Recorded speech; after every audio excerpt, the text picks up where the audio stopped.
sini saya akan menjelaskan materi yang berjudul Ragam Bahasa Indonesia. Apa itu kedudukan dan fungsi bahasa Indonesia? Kedudukan dan fungsi bahasa Indonesia dapat menjadi dasar dalam menumbuhkan jiwa nasionalisme kaum muda dan pelajar. Dalam hal ini, bahasa Indonesia diketahui mempunyai dua kedudukan, yaitu sebagai bahasa nasional dan bahasa negara. Adapun berbagai macam ragam bahasa dan penjelasannya. 1. Ragam daerah atau dialek. Apa yang dimaksud dengan ragam dialek? Ragam dialek adalah ragam yang merupakan varian dari sebuah bahasa menurut pemakai bahasa itu sendiri. Ciri-ciri yang melekat pada dialek yaitu A. Dialek ialah seperangkat bentuk ujaran setempat yang berbeda-beda, memiliki ciri-ciri umum dan masing-masing lebih mirip dibandingkan dengan bentuk ujaran lain dari bahasa yang sama. B. Dialek tidak harus memiliki semua bentuk ujaran dari sebuah bahasa. Dialek pada mulanya ialah mots dealer tier atau kata-kata di atas tanahnya, yang di dalamnya perkembangan menunjuk kepada suatu bahasa daerah yang layak dipergunakan di dalam karya-karya sastra dan bahasa. Adapun berbagai macam ragam bahasa atau dialek yang berkembang di masyarakat tersebut dapat dikelompokkan ke dalam dua jenis, antara lain sebagai berikut. A. Ragam bahasa yang digunakan oleh seseorang yang berbeda ragam bahasanya dengan orang lain yang disebut idiolek. B. Ragam bahasa yang digunakan oleh sekelompok anggota masyarakat di suatu wilayah tertentu yang membedakannya dari bahasa yang dipakai oleh sekelompok anggota masyarakat di wilayah lainnya yang disebut dialek. 2.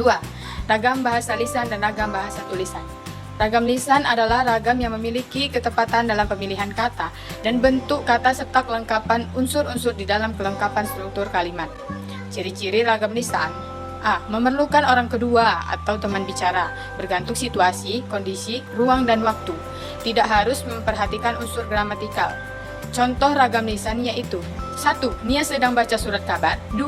Ari mau nulis surat. 3. Tapi kau tidak boleh nolak lamaran itu. 4. Mereka tinggal di Medan. Ragam tulis adalah bahasa yang dihasilkan dengan memanfaatkan media tulis seperti kertas dengan huruf sebagai unsur dasarnya.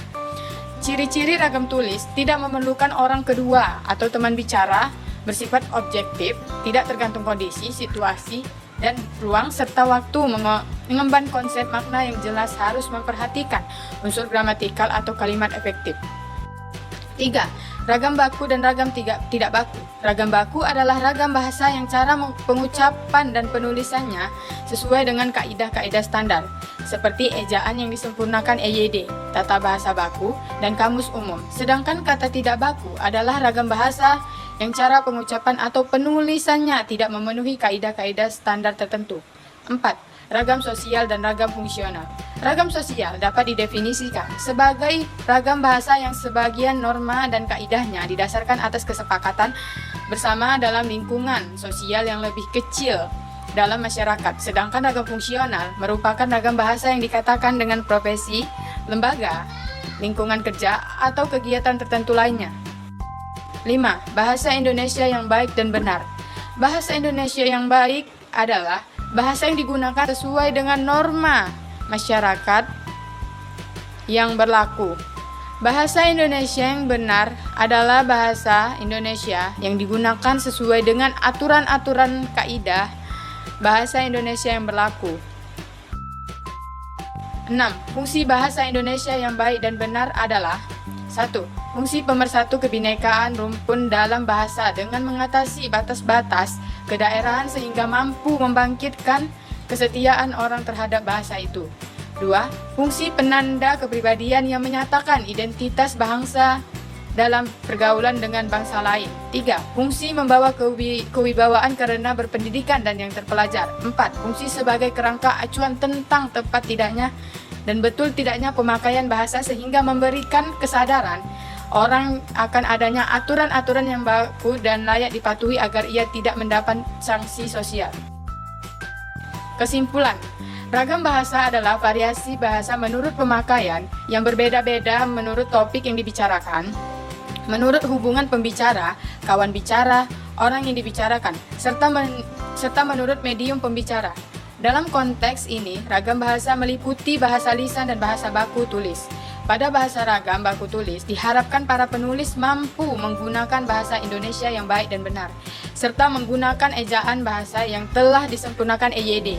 Sedangkan untuk ragam bahasa lisan diharapkan para warga negara Indonesia mampu mengucapkan dan memakai bahasa Indonesia dengan baik serta bertutur kata sopan sebagaimana pedoman yang ada.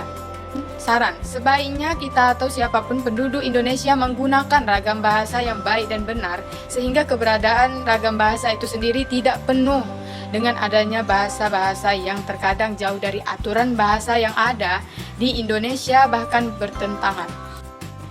Di sini saya akan memberikan 5 pertanyaan di bawah ini.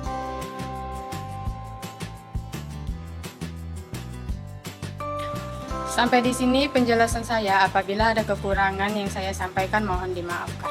Oke, saya tutup penjelasan yang saya sampaikan pada hari ini. Assalamualaikum warahmatullahi wabarakatuh.